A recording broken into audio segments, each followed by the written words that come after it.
Hi there, so it finished 2-0 for us today against Brighton. Your thoughts on the game?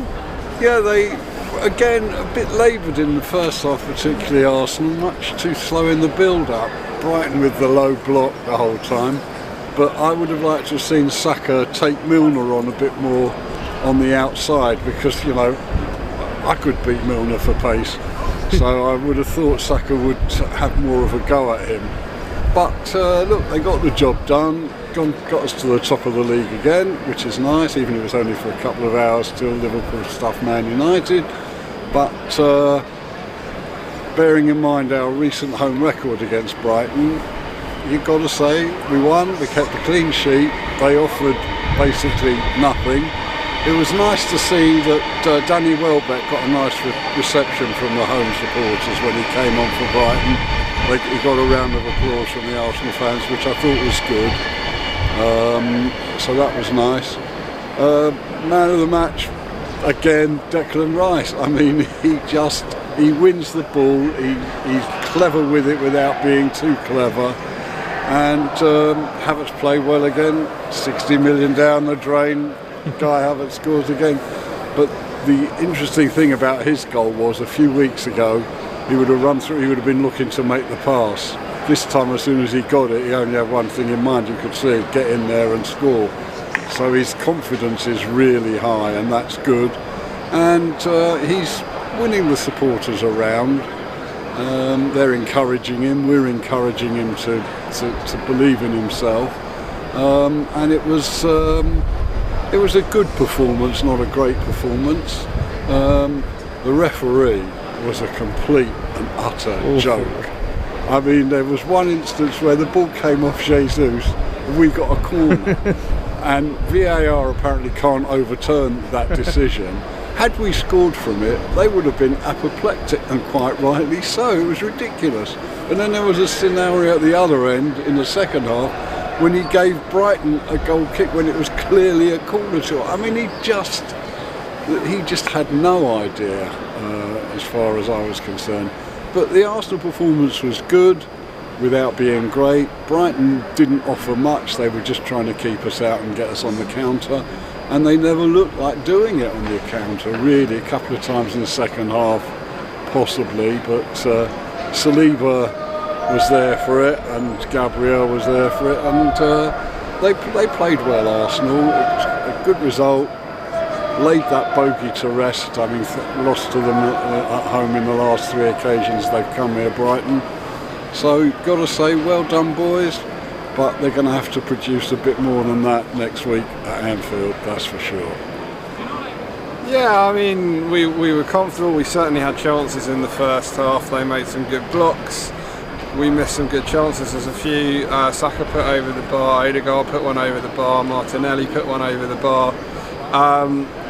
So yeah, it did feel a little bit like it was going to be one of those days. I thought Martinelli, for me, was man of the match. It was very close between him and Rice, and you can argue the toss both ways because Rice is just £105 million bargain. Every time I come on here I'm saying the same thing, £105 million bargain. But Martinelli had his man on toast, absolutely like one balls he shouldn't have won, ran them ragged, absolutely dominated more down his side. And I actually said to my dad, him and Saka should swap because Martinelli will have Milner on toast. He's already got a warning from the ref. He's going to get a yellow for his next one. And I'd have said, go on, son, just take him on, go past him, and either he's got to let you go or he's got to bring you down. But yeah, clean sheet, 2 goals, another great opportunity at the end. Great save from Smith Rowe there. Lovely to see him coming back. Nice to see Nelson get on. Nice to see Trossard get on. Kivior, give him a few more minutes. Not quite as tough as his game midweek. But yeah, comfortable performance. Odegaard showed flashes, but there were a few times he seems to just take an extra touch and slow it down, or his pass is just a bit off. He's not quite hit the heights of last season. And I'm sure that part of that, I know he had his injury and you know he's coming back and yeah, but you know, we bounced back, we won, as my dad said, top of the league, at least for a couple of hours.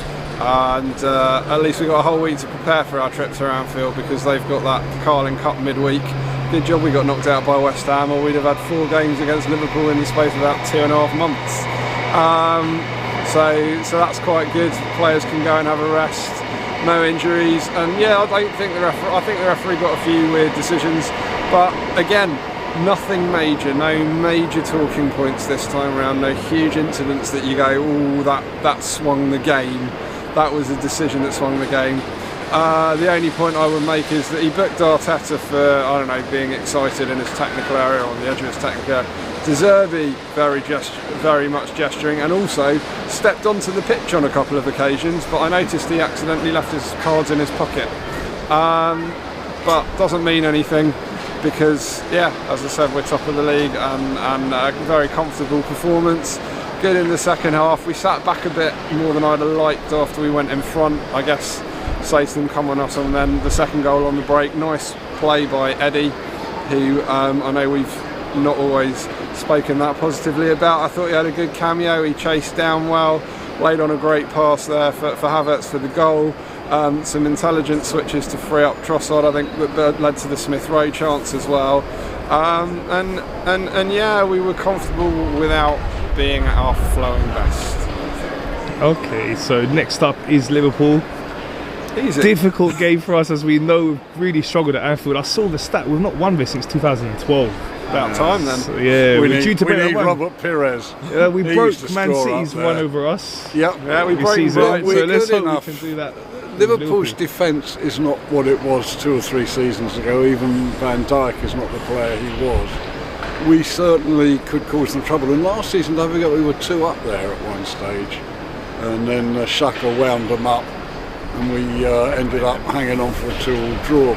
And even at the end we could have won it, yeah. if Martinelli plays a better pass, Saka's through 1-on-1 the last minute there, and we'd have nicked it 3-2. It's winnable, but I've got to say, in all honesty, to be realistic, if we get a draw up there, I'll be perfectly happy with that, even though that'll keep us still a point behind them. But I won't be unhappy with a draw. It is a game we can win, but we're going to have to play better. The one thing that worries me is Zinchenko, for all the qualities he's got defensively, he is a liability at times. Even today, 2 or 3 times he made interceptions or won tackles and then gave the ball away, still in his own defensive third. You know, he's going to be up against Mo Salah next week, and I am not relishing that. That could be a real problem.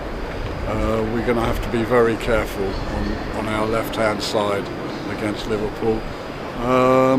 But having said that, their fullbacks like to come forward. It'll leave room for Saka and Martinelli down the flanks. But we've also got to be more clinical in front of goal. We had some good chances today, which, as Ian said, went flying over the bar when they should at least have made the goalkeeper work, and they didn't. So it's going to be a very intense game next week, and if we can come away with at least a draw, I'll be happy. But it's not beyond the bounds of possibility that we can win it, but we're going to have to earn it, that's for sure. Yeah, I think, you know, Anfield's a tough place, always has been. Yeah, I think very much if Tomiyasu was fit, this would very much be a Tomiyasu game, and I would feel more confident. Liverpool away is never a gimme, but yeah, defensively they're not great, their strength and depth isn't amazing, and you know, Man United hate Liverpool more than they hate us, so there is the possibility that McTominay might do us a favour and take Salah out with a really dodgy tackle and put him out for next week, which would be quite nice. But no, in all seriousness, it's doable. The players will believe. I don't think they'll have any fear after last season getting so close to winning it there and not losing to Liverpool at all. So I think that they probably won't feel afraid. But I think that they have to go in, obviously, you know, very alert. But as I said, the fact that we've got a whole week, and I know Klopp will rotate the entire team, I'm sure. But they got West Ham at home in the cup midweek, so they got to prepare for that. Whereas we get a whole week to prepare for them coming to Anfield, and we are very different to West Ham. So that might stand us in slightly better stead.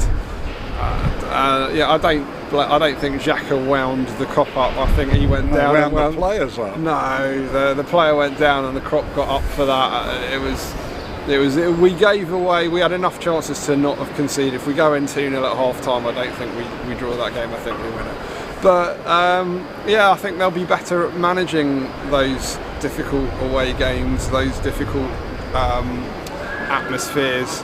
I think, you know, we've had it in the Champions League, we've had it a little bit here in the Premier League now. We're getting used to it, and the players seem to be coping better. So I'm happy. I think they'll manage the occasion. I think we need to be more clinical, but yeah, I still think also defensively, I think we'll be reasonably solid. Zinchenko, he does have his slips, but actually his stats are quite interesting in terms of headers and duels and take-ons. He doesn't get dribbled past a lot. He just norms to be. It's that sort of. He's a sort of a 70-75 minute player, and that's the point. That sort of last 15 is when you kind of think, yeah, maybe we'll bring Kivior on. But Martinelli's role, he's often in midfield. The trouble with Zinchenko is he does get caught out of position, but because he's been asked to go midfield what they a lot. do is he comes inside too much. So he drops in, Rice drops back, and Gabi Magalhaes goes out, which is fine. So you've still got that 3 on the cover or the 4. So that's how we try and maintain a structure on it. And Martinelli, as I said, is up and down. And Declan Rice, I mean, I read a brilliant stat that 80% of the world's landmass is covered by water and the rest of it's covered by Declan Rice, which is, because he's just phenomenal. And if Partey can have an opportunity to be on for a bit, again towards the end of a game, you think if the game's tight or you're 1-up, that's quite a nice substitution to bring in to give you a bit of solidity. So we'll see where we go. I mean, worst case scenario, we've got the German left back currently playing in our left 8, wearing our 29 for 60 million that we bought, Kai Havertz. I'm not quite sure I'd play him against Mo Salah, but yeah, look, he's got a lovely habit of scoring goals for us now, and long may that continue. So yeah, I'm quietly confident. We have laid to rest this season Everton, we went up and won at Goodison. Manchester City when we went up and when we beat them here. And now Brighton. And now Brighton, who we've got a poor record against, we've laid that to rest. So hopefully next week we can go up and put an end to the non-wins at Anfield. So quick score prediction. Sorry? Quick score prediction. For next week? Yeah. I think it's going to be 1-1. I'm going to go 3-2 Arsenal.